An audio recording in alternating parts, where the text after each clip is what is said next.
This Friday, Jamie Lee Curtis and Lindsay Lohan are back to switch things up in Disney's Freakier Friday. Totally, yes. It's an absolute riot, Woo! and the only movie that can be described as So much weirder than the last time.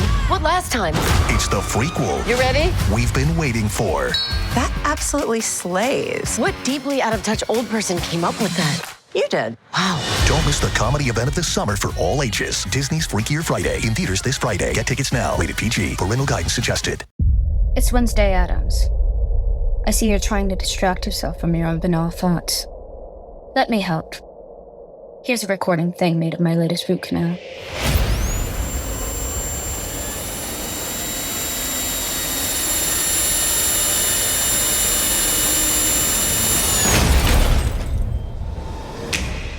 Wednesday Season 2 is now playing, only on Netflix. Hello, Nigel here. I couldn't help noticing that you're still awake. Now, I'm an owl, I'm supposed to be up at night, but you need your sleep. So if it's your allergy symptoms that are keeping you up, here's a word to the wise. Try Xyzal. You see, Xyzal works fast to relieve sneezing, runny nose, itchy watery eyes, and itchy nose and throat. And it keeps going strong for 24 hours, so you can get your sleep and wake up refreshed and ready for a productive day ahead. Be wise, all. Take Xyzal at night. Use as directed. Starts working in 45 minutes. Pie in the Sky Media. This series contains adult language and descriptions of graphic violence throughout. Listener discretion is advised.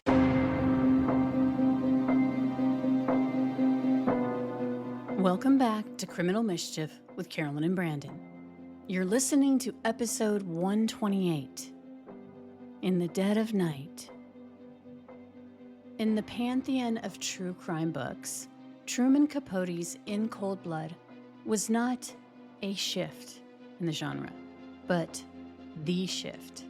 Embedded and rigorously well-researched, Capote wrote beautiful prose that captured the grotesquerie of mass murder and its consequences. As a result, the reader is both horrified and entertained. It's as if the omniscient narrator, Truman Capote, lifts a mirror to his reader and says, here's the full gamut of human emotions and ultimately the human condition, and where do you stand in that? Here's Truman Capote. The subject matter of my book was purely incidental. I mean, it's the least interesting or important thing about the book. The interest of the book is in how it sets out to explore what I consider an unexplored literary medium and what one does with it. And it just happens quite incidentally to be that I chose a crime. I don't even know that I chose it. It was somehow, so to say, thrust upon me by fate. In today's episode, we delve into the horrifying murders detailed in Truman Capote's In Cold Blood. A horrific crime that occurred in the most unlikely of places and in time. Holcomb, Kansas, November 1959. But let's start with Herb Clutter. Through back-breaking hard work, over the years, he'd become a successful farmer. He owned more than 800 acres of farmland, a fertile spread he christened the River Valley Farm. Mr. Clutter grew wheat and other crops. He also raised sheep and cattle, and in many ways, he was like the golden wheat that he grew, a valued staple in his community and beyond. He was so well respected that he'd been selected by President Eisenhower to serve on the Federal Farm Credit Board. Clutter's farm was a half-mile away from the small town of Holcomb, which was made up of less than 300 people. The community may have been small, but they were mighty, a very tight-knit group of people, and the church was the epicenter of life, as was family and giving back. The Clutter family represented the best of what the area had to offer. God-fearing folks who treated people with respect and generosity because they believed it was the right thing to do, not because they were worried that their neighbors or God was watching. At 49 years of age, Mr. Clutter was steadfast against alcohol, cigarettes, and caffeine. He believed in clean living and it showed. He was the same weight as he'd been in college. He was strong and healthy. He was also totally devoted to his wife and their 4 children. 23-year-old Eve Anna was married and lived in Nebraska. 21-year-old Beverly attended nursing school. The Clutters lived on the farm with their 2 younger children, 16-year-old Nancy and 15-year-old Kenyon, the Clutters' only son. Their homestead was the pride of the town. Herb was a man of the future. The family didn't live in a farmhouse, but a meticulously designed modern mid-century gem. And when it came to farming, Herb was all about the future. Here's Mr. Clutter in an interview describing his combine, a heavy-duty machine he used to reap wheat. This is only a part of the machinery needed to operate an ordinary-sized farm, and in order to make these farms economical, you certainly have to have a farm big enough in order to use this machinery efficiently and pay for the investment that you have. And Mr. Clutter made sure that his farm ran like a well-oiled machine, and Saturday, November 14th, was no exception. That day, the only significant thing out of the ordinary was that Mr. Clutter had finally signed a life insurance policy he'd been ruminating over for months. His agent had come out to the farm to pick up a check and the signed contract. The policy he chose would pay out $40,000 in life insurance to his family, with a double indemnity in the event of an accident. That evening, Mrs. Clutter went to bed early. But after dinner, Mr. Clutter, Kenyon, Nancy, and her boyfriend, Bobby, spent the evening watching TV together. At around 10:30, Bobby left for home. And then the family went to bed. They didn't lock their doors that night. They never did. Why would they? In Holcomb, Kansas, they were safe. What did the Clutters have to fear? The following morning, something odd was brewing. It was a Sunday, and the Clutters weren't answering the door. Nancy's classmate, whose name was also Nancy, arrived at the Clutters' house that morning like clockwork. Every Sunday morning, Nancy's father dropped her off at the Clutters' home, and then she caught a ride with them to church. But it was around 9 a.m., and nobody was answering the door. Concerned, the classmate and her father decided to drive to Susan's home, Nancy's best friend, who was also waiting to be picked up by the Clutters. That morning, Susan called the Clutter residence, but no one picked up. Susan's mother suggested that maybe the Clutters had overslept, which didn't seem right. They weren't the type to be late for anything, especially church. So Susan, Nancy, and her father decided to drive back to the Clutter farm to wake them up. As Nancy's father turned into the Clutters' long driveway for the second time that morning, the trees that dotted both sides of the lane took on a more sinister effect. It was November, and most had lost their leaves, exposing a network of ugly, gnarled branches. By then, Mr. Clutter's lush and golden wheat fields had been diminished too, methodically plowed to studs by his combine, and the melancholic, expansive gray sky was filled with muted puffs of ugly conjoined clouds that blotted out the sun. Still, Nancy and Susan went up to the door and rang the bell. There was no answer. At the back of the house, they knocked, tentative, but then hard and harder. But the pounding was met with more silence, which was strange because the family's cars were all still parked in the garage. The door was unlocked, so the teenagers pushed it open. Immediately, they called out for Nancy, and they noticed that her purse was lying on the floor next to the back door.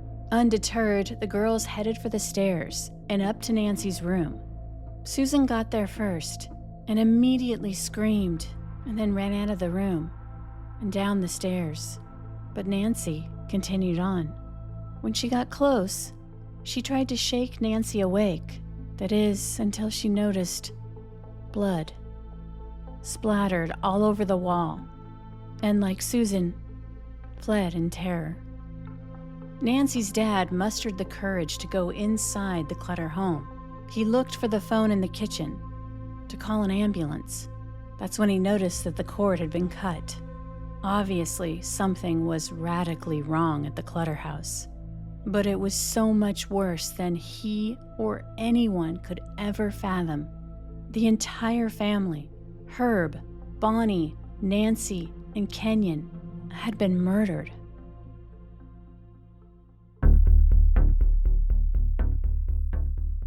When local sheriff Earl Robinson arrived at the scene, he went through the house and quickly determined his office was not equipped to handle a quadruple homicide. Is there any sign of a struggle in the house? None that we could see. And have you called in any extra state help to help you in this investigation? Yes, we have. We have the Highway Patrol and Kansas KBI. Do you have any leads at the present time on who might have committed this quadruple murder? We have no leads whatever. Alvin Dewey from the Kansas Bureau of Investigation was at church that Sunday morning when investigators searched for him amongst the pews and told him he was needed at the Clutter residence. Dewey was assigned to lead the investigation. Here he is summarizing the grisly crime scene. The scene at the Clutter home was not a pretty sight. Mr. Clutter was found in the furnace room, bound and gagged, shot in the head with a 12-gauge shotgun, and his throat cut. Their only son, Kenyon, was in another room in the basement, tied to the couch, bound and gagged, and shot in the head with a shotgun. In the upstairs, the mother, Bonnie Clutter, was found in her room, bound and gagged, and shot in the side of the head with a shotgun. Nancy, the 16-year-old girl, was found in bed, bound, and shot in the back of the head with a 12-gauge shotgun. The medical examiner determined the murders occurred sometime between 11 p.m. Friday night and 2 a.m. Saturday morning. The victims had been killed in different rooms. Right away, investigators keyed into a few things. Whoever did this had the ability to expertly manage the victims despite Herb and Kenyon, who were both strong and in good shape. Another thing, the knots binding the victims were uniquely tied. That morning, they also noted that nothing appeared to have been rifled through, just a couple items out of place. Mr. Clutter's wallet was found flapped open, and Nancy's purse was on the floor near the back door. But no suspect fingerprints were found, and the shell casings from the shotgun blasts had been collected. The glaring question became, what was the motive? Based on the brutality of the crimes and the lack of evidence, investigators were forced to theorize two possibilities. A lone killer exacting revenge against Mr. Clutter. Remember, he was not only shot but also had his throat cut. Was Herb's family collateral damage? Near Mr. Clutter's body, they found a bloody boot print. We took photographs of every room in the house and, of course, of the victims. We searched for latent fingerprints, and there was a footprint that was made on the floor in the basement by an individual who had stepped in some blood of Mr. Clutter. The laboratory could tell us the name of the half-sole on this boot, which was a cat paw half-sole. Was the motive for murder as old as time? Jealousy. A love triangle gone horribly wrong. Despite Mr. Clutter's appearance of total devotion to his wife, investigators learned that the couple did sleep in separate rooms. Apparently, Mrs. Clutter had been dealing with health issues. Had the deeply religious family man stepped out on his wife, and as a result, he and his family were murdered? And what about Nancy's boyfriend, Bobby? Remember, he was the last one to see the family alive.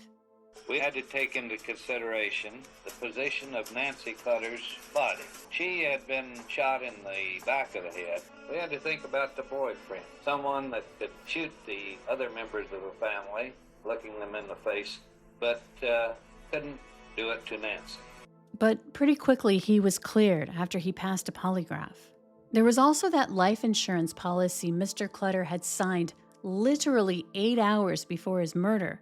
The eldest daughters were now the sole heirs of a policy worth more than $850,000 in today's money.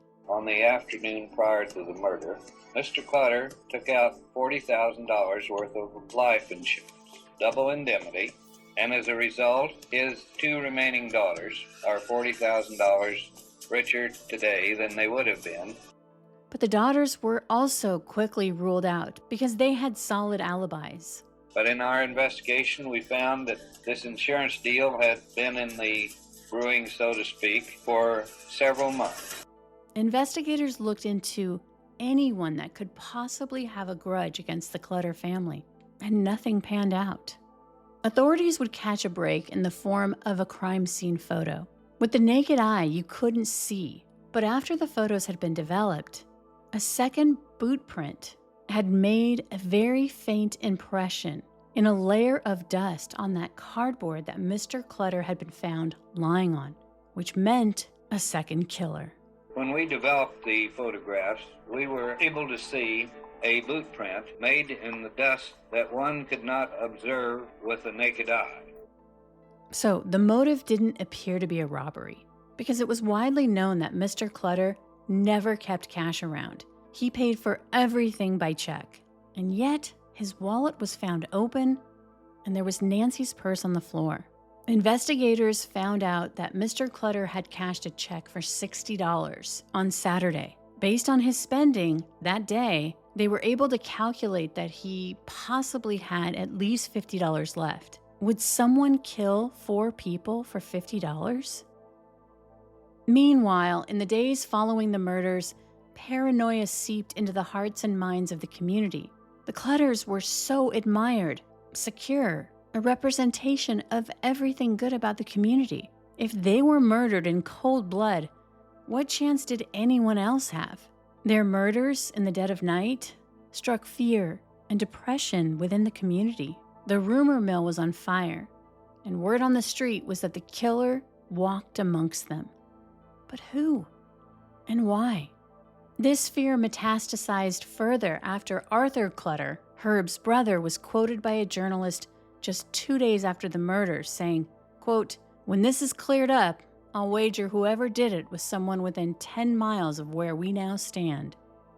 The hunt for the killers became more complicated after a newspaper offered a $1,000 reward for information that would lead to an arrest and conviction. Suddenly, the tip line was flooded with useless calls that took up time and energy. People in the community calling in about their concerns related to neighbors and relatives, suspicious activity, people acting weird, strange coincidences that suddenly seemed sinister. But a few other clues trickled in from more reliable sources. Like the Clutter's housekeeper. She had noticed that Kenyon's gray portable Zenith radio was missing, and so were Mr. Clutter's binoculars. We find that murder is usually committed for a definite cause. That is, during a robbery, a rape, or because of a grudge. The only thing missing from the Clutter home was a little portable radio and a pair of binoculars. The burglary theory was further bolstered after a family member recovered Nancy's gold watch secreted into the toe of her shoe. Had she quickly shoved it in there for safekeeping as she was being held hostage in a burglary that would go terribly wrong? And there were other, more subtle clues to ponder, little tidbits that hinted at least one of the killers, despite the brutality of the crime, did they have a warped sense of conscience? Why else was Mr. Clutter's body found on top of a mattress box? Other than, in a twisted kind of way, one of the killers was trying to provide a bit of comfort against the cold cement floor. A pillow placed under Kenyon's head as he was tied to a couch, and would ultimately have a shotgun pointed directly in his face as one of the killers pulled the trigger. And covers were pulled up as Nancy and Bonnie lay in their beds, tied up beneath the blankets, as if they were tucked in before being shot to death. What did it all mean? That's what investigators were trying to figure out. And manage the local media. Because the murder of a wealthy farmer and his family in the small town of Holcomb was not just front page news locally, but beyond. The New York Times devoted 300 words to the slayings, an article that would ultimately capture the attention of of celebrated author and journalist Truman Capote. One day I was just thumbing through the New York Times, and way in the back part of the New York Times I saw this small item, prominent wheat grower slain. It was only 2 or 3 paragraphs long. And I didn't really think anything about it at the moment at all, but somehow it triggered the idea in my mind, a crime, maybe a crime, if one followed a crime from beginning to end. Right? That might make a suitable framework in order to do this literary experiment that I wanted to do. And there was something about the very ordinariness of the crime that appealed to me, because the very lack of anything exotic or strange about it. I mean, I wanted it to be something that wouldn't be too outré or in itself. So I suddenly decided, well, why don't I go there? Why don't I go to this town? So I went. 2 days after the funeral, Capote was in Holcomb covering the story. I went to see the detective who was in charge of the case, Mr. Dewey, who became such a great friend of mine. Well, he was very unfriendly when I was first there, and he asked me for some identification, and the only thing I had was a passport. I didn't even have a credit card. And I lived in this little hotel there, and everybody, there were lots and lots of reporters there, but all sort of, I'm from Midwest, from Chicago and Denver and Kansas City. I mean, the case didn't attract any attention west of Denver or east of Chicago, but it had great interest out there. So at first I wasn't too noticeable, but then finally all the reporters went away and I was the only one left, and then people began to wonder, well, who is that strange little guy? And everywhere I'd go to get an interview, sometimes I would go and knock on the door and the people would come and open the door just about like this, and before I could say one word they would slam the door shut and run and call the sheriff's office because the moment I'd say Clutter, they thought perhaps I was the murderer in person, Dad, why don't you drive a nice car? My husband was a teen when he asked his father this cringeworthy question. Because at the time, his father was a celebrated professor of psychology, which means they both knew this wasn't a question, but a commentary. He was embarrassed because he didn't drive a slick new car like the other dads. His father chose instead to prioritize his children. My husband feels guilty about it now, but he also understands because his kids could literally ask him the same question, and the answer would also be the same. But my husband doesn't want to repeat history. He wants our kids to learn the value of money at a young age, how hard it is to earn, and even harder, how to save. We both do. And since April is Financial Literacy Month, the timing is perfect to start teaching your kids about how to earn and save money. And Acorns Early makes it super easy with their Smart Money app and debit cards for kids. The Acorns Early app has a chores tracker, which teaches kids that hard work pays off. Just set up tasks in the app, set a payment amount, and tick the chore off when it's done. And my kids love having their very own debit cards. It's fun for me to watch them pull it out, slide it into the credit card machine at the store, and enter their PIN, engage with the customer service rep, who at the end of the exchange hands them their purchase. I can see it in their eyes. They feel so grown up. But the deeper reason I love Acorns Early is because it's just an amazing tool that, let's face it, no disrespect, but my father-in-law didn't have access to. And because he was working so hard, he didn't have the time to sit down with his son and set up chores, encourage his financial goals, and praise him for meeting and exceeding his own expectations. So, are you ready to help your kids grow money skills that will last a lifetime? Just head to acornsearly.com or download the Acorns Early app to get started. Sign up now, and your first month is on us. Acorns Early Card is issued by Community Federal Savings Bank, member FDIC, pursuant to license by MasterCard International. TNCs apply. Monthly subscription fee starting from $5 per month unless canceled. Subtle results, still you, but with fewer lines. Botox Cosmetic, onabotulinum toxin A, is a prescription medicine used to temporarily make moderate to severe frown lines, crow's feet, and forehead lines look better in adults. Effects of Botox Cosmetic may spread hours to weeks after injection, causing serious symptoms. Alert your doctor right away as difficulty swallowing, speaking, breathing, eye problems, or muscle weakness may be a sign of a life-threatening condition. Patients with these conditions before injection are at highest risk. Don't receive Botox Cosmetic if you have a skin infection. Side effects may include allergic reactions, injection site pain, headache, eyebrow and eyelid drooping, and eyelid swelling. Allergic reactions can include rash, welts, asthma symptoms, and dizziness. Tell your doctor about medical history, muscle or nerve conditions including ALS or Lou Gehrig's disease, myasthenia gravis, or Lambert-Eaton syndrome, and medications, including botulinum toxins, as these may increase the risk of serious side effects. For full safety information, visit BotoxCosmetic.com or call 877-351-0300. See for yourself at BotoxCosmetic.com. Deborah had to have surgery. I had hip surgery in November of 2024. Her United Healthcare nurse, Crystal, checked on her. We do a routine call after surgery, and I could tell that she was struggling. Deborah needed help. My infection markers were through the roof. And Crystal knew what to do. I called the hospital and said she's coming in. And got Deborah the help she needed. Crystal and United Healthcare saved my life. Hear more stories like Deborah's at uhc.com. Benefits, features, and/or devices vary by plan area. Limitation and exclusions apply. It's back to school season, and Clorox is donating 2 million disinfecting wipes to classrooms across America. Because back to school means things can get a little bit messy. Just ask kindergarten teacher Miss Gibson. Give me just one Clorox wipe and I'm ready for glitter glue, exploded lunchbox yogurt, peanut butter handprints, runny noses, picking noses, rubbing noses. Touching noses. Thank you, Edward. Ooh, nap mats and lockers and tissue boxes. And Clorox scissors. disinfecting wipes. Teacher's #1 wipe. Clean feels good. Based on unit sales data. Ryan Reynolds here from Mint Mobile. With the price of just about everything going up, we thought we'd bring our prices down. So to help us, we brought in a reverse auctioneer, which is apparently a thing.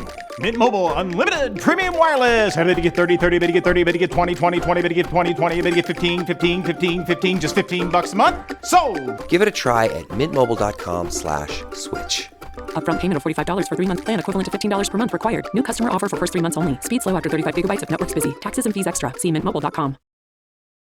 Capote went on a whim. He had no idea if the case would ultimately go cold, because at the time of his arrival in Holcomb, it didn't feel like the investigation was anywhere close to narrowing in on the killers. They couldn't even say for certain what the motive of the murders was.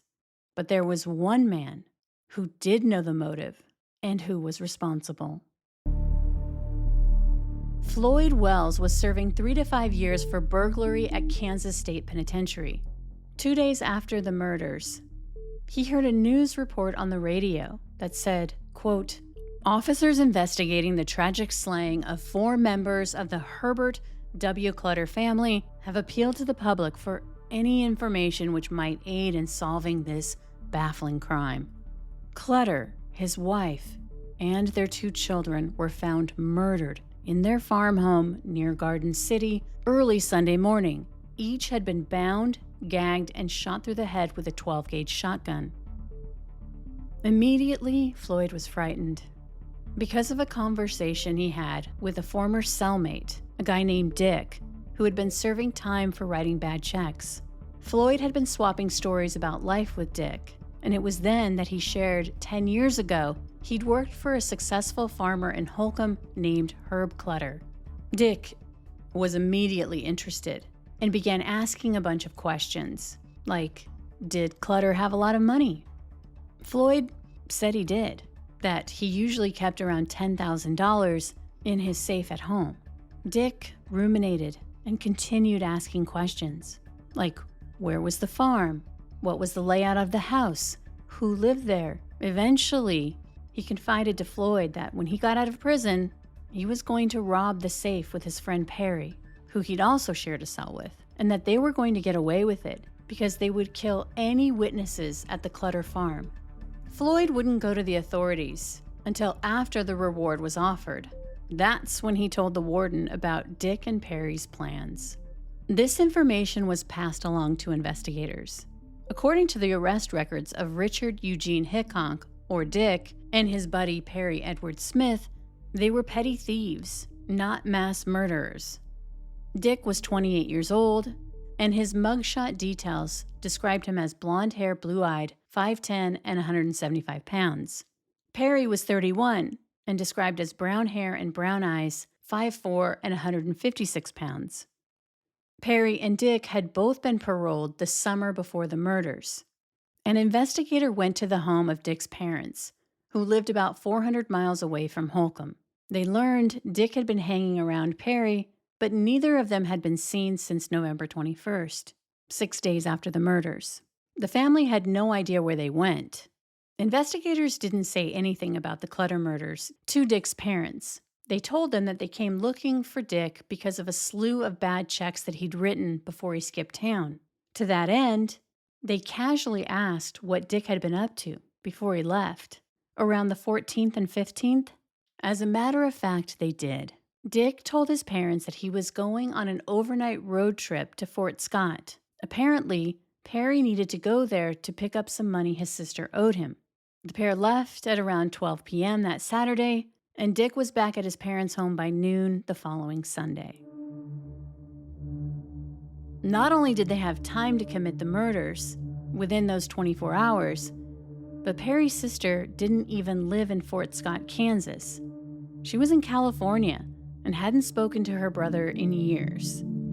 And when investigators asked Dick's parents about the 12-gauge shotgun that was propped up against the wall in their living room, they told them it belonged to Dick. An all-points bulletin was launched in 17 states from Arkansas to Oregon. The notice stated that law enforcement should be on the lookout for Dick and Perry for parole violations, not murder. They didn't want to tip off the media or their suspects. If the two heard a news report that they were suspects in a quadruple homicide, odds were pretty good that they would go further underground. The odds were pretty small, but if they were the killers, maybe they were still wearing those boots. They wouldn't know about the boot that had a cat paw print, which had been found smeared in Clutter's blood. And the other boot print was a unique diamond pattern.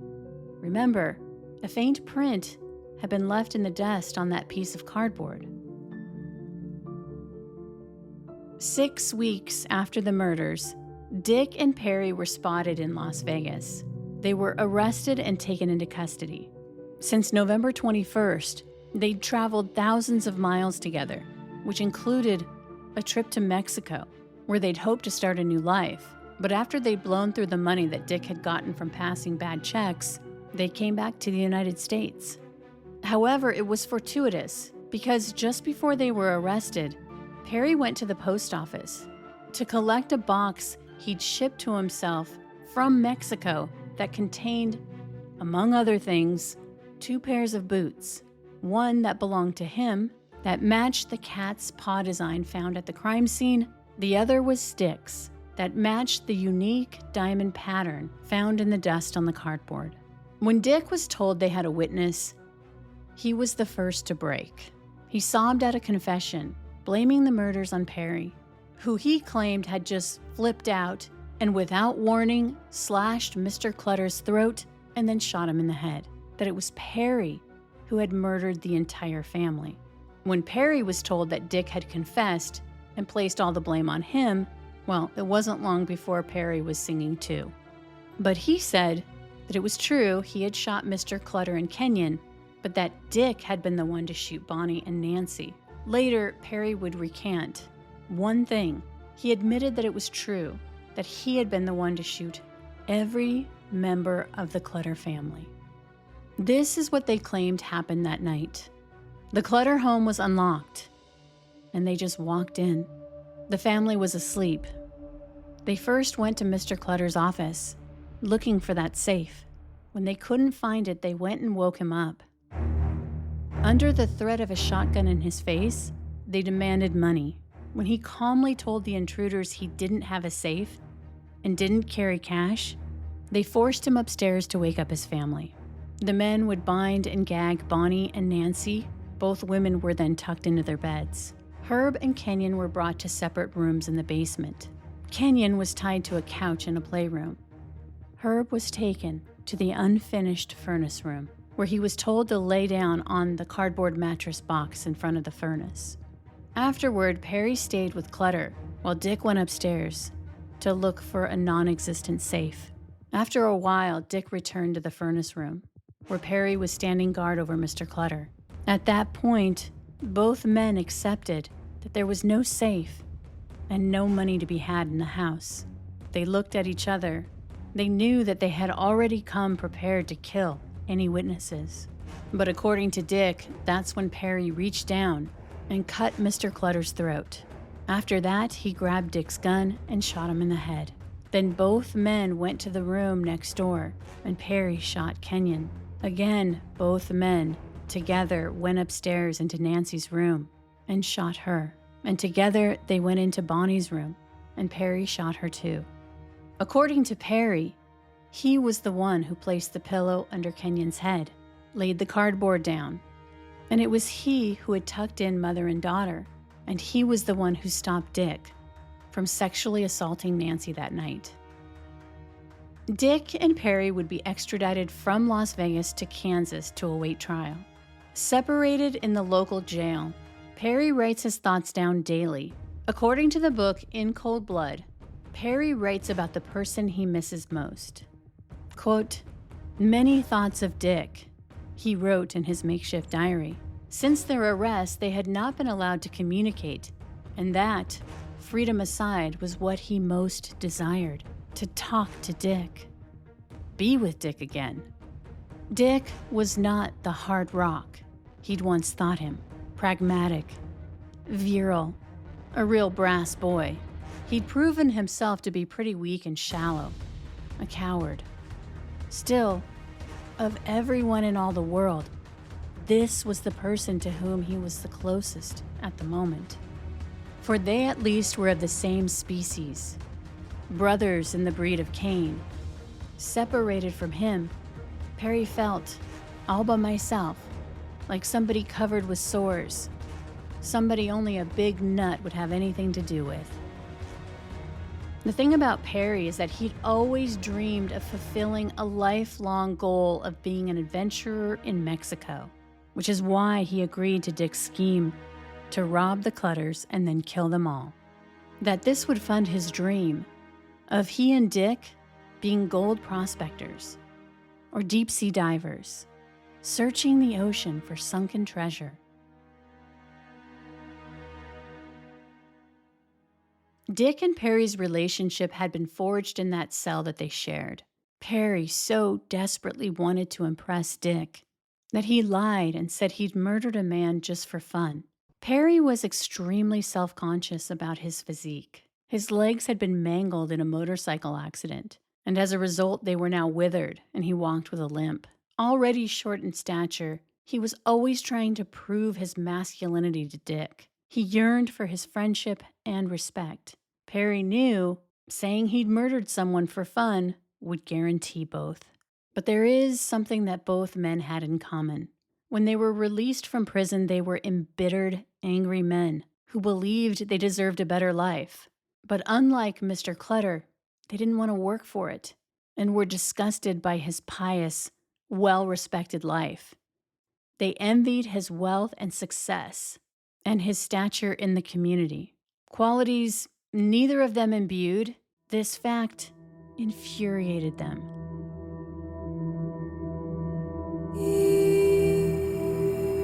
Now, sitting in jail, awaiting trial, both men concocted escape plans. Dick secretly worked on sharpening a toilet cleaning brush into a shiv he planned to stick into any man who opened his cell. Then he would flee to the wilderness in Colorado and live off the land. But this plan was short-lived because his cell was searched and the weapon seized.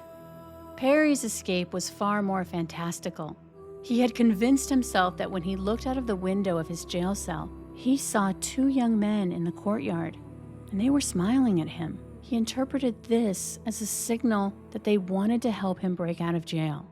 He convinced himself that they were doing this so that in turn he would take them on an adventure of a lifetime. Perry was so excited he drew a schematic of the jail on a piece of paper, marking the best spots to park the getaway car. And underneath the map, he wrote a message to the young men. Quote, "I need a hacksaw blade 5 inches, nothing else. But do you realize the consequences if you get caught? Nod your head if you do. It could mean a long stretch in prison, or you might get killed. All for someone you don't know? You better think it over. Seriously. Besides, how do I know I can trust you? How do I know it isn't a trick to get me out there and gun me down? What about Hickok? All preparations must include him." End quote.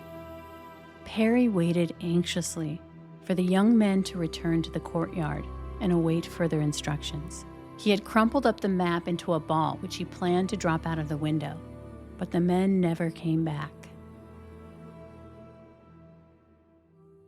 Dick and Perry's trial began in March of 1960. Based on the evidence and their confessions, the best they could hope for was to be spared a death sentence. However, the jury wasn't prepared to give what hadn't been afforded to the Clutters: mercy. Both men were sentenced to death by hanging. In April of 1965, Dick Hickok was pronounced dead at 12:41 a.m. Perry Smith followed afterward and was pronounced dead at 1:19 a.m. In the end, Dick and Perry would be buried in graves next to each other. The book, In Cold Blood, was published after their deaths in 1966. It would spend 37 weeks on the New York Times best-selling list and would go on to become the second best-selling true crime book in history. Vincent Bugliosi's Helter Skelter, which was written in 1974 about the Charles Manson murders, was number one. And there's no doubt that In Cold Blood transformed the genre of true crime. However, after 6 years of meticulous investigation, interviewing townspeople, investigators, family members, and the killers themselves, all that would take a very heavy emotional toll on Truman Capote. You said in one interview I read that Dick was very open. You could talk to him very quickly, but it took you much longer to get to know Perry, and yet Perry is eventually more interesting. Perry is a far more complicated, extraordinary person. I mean, it's a great, strange, warped sensitivity, and but Dick was, happy-go-lucky. Even in absolute extremity, it would go right on to being. The last thing he ever said to me was a joke. Just before I was standing with him in this room, this holding room, before they went out, when they hanged him that night, and he was, the very last thing he told me was a dirty joke. And this after 5.5 years, and you're going to be hanged in 2 minutes. It was extraordinary how completely consistent he was. Of course, it was all self-defense, if you know what I mean. Capote would never complete another book and died in August of 1984 at the age of 59. Before I let you go, I want to give a special thanks to Cold Blooded, the Clutter Family Murders documentary, for some of the audio clips used in this episode. And of course, the book In Cold Blood by Truman Capote was a great resource as well. Up next, Criminal Mischief bonus content. Here, my co-host Brandon Morgan and I will discuss the case in more detail. And as always, thanks for listening. From Pie in the Sky Media, Criminal Mischief is an EVO production, recorded live in the beautiful Pacific Northwest. We're produced by Brandon Morgan and myself, music by Soundstripe. For EVO Creative, I'm Carolyn Osorio, your writer and host.